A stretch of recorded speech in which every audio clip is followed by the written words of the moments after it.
à tous sur la cuisine de Monica. Aujourd'hui, nouvelle recette, une pâte sucrée aux noisettes qui va nous servir pour des tartes à venir et des flans à venir.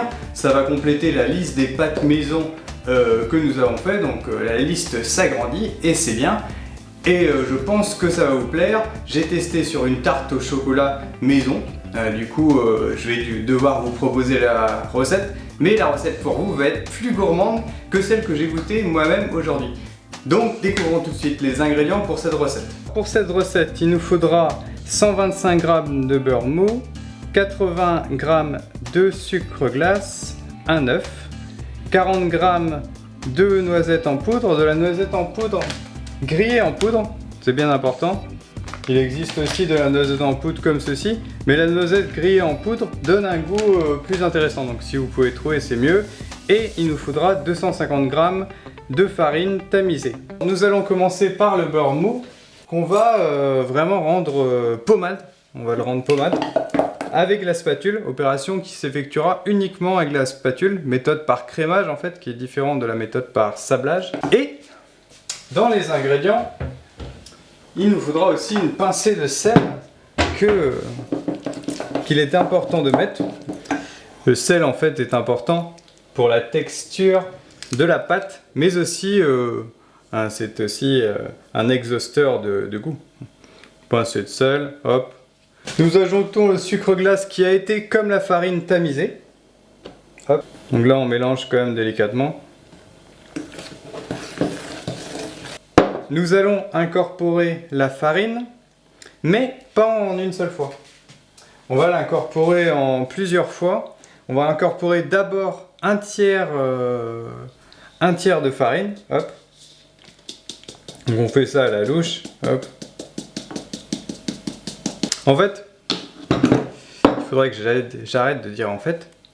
Ça va nous permettre d'incorporer la farine en deux fois. Ça nous permet un meilleur mélange par la suite en fait. En fait, je pourrais jamais arrêter de dire en fait.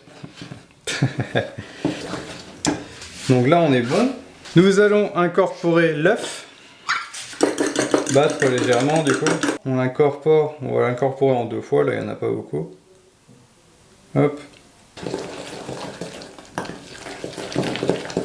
Et maintenant, une fois que c'est bien incorporé, on incorpore le reste. Ah, il y avait une coquille. Hop.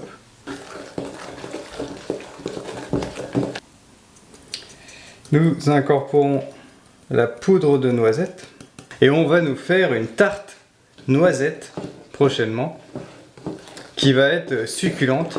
Et maintenant, on peut incorporer le reste de farine. Donc vous allez voir, dans quelques coups de spatule, la pâte va se former.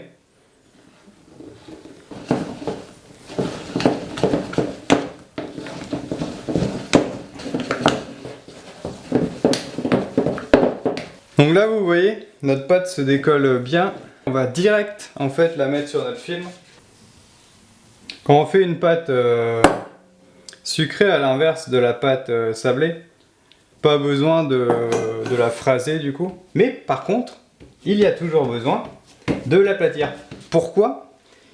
Puisque ce sera du coup plus facile ensuite à l'étaler pour la réalisation de vos tartes ou d'un flan. Ça peut être très bien aussi pour faire un flan, cette pâte. On la réserve au frigo et faut attendre une petite heure du coup avant de pouvoir l'utiliser, mais du coup c'est très rapide. Une petite heure, ça passe très vite. Hop, le temps d'aller courir un peu. Ou d'un coup de téléphone à ses parents. Hop. J'espère que cette recette va vous plaire, que vous allez être nombreux à la réaliser. N'hésitez pas à lire la barre d'infos où je mets la liste des ingrédients, mais aussi les liens sur les réseaux sociaux et les liens de la fiche recette. Je vous dis à très vite et en attendant, pâtissez bien.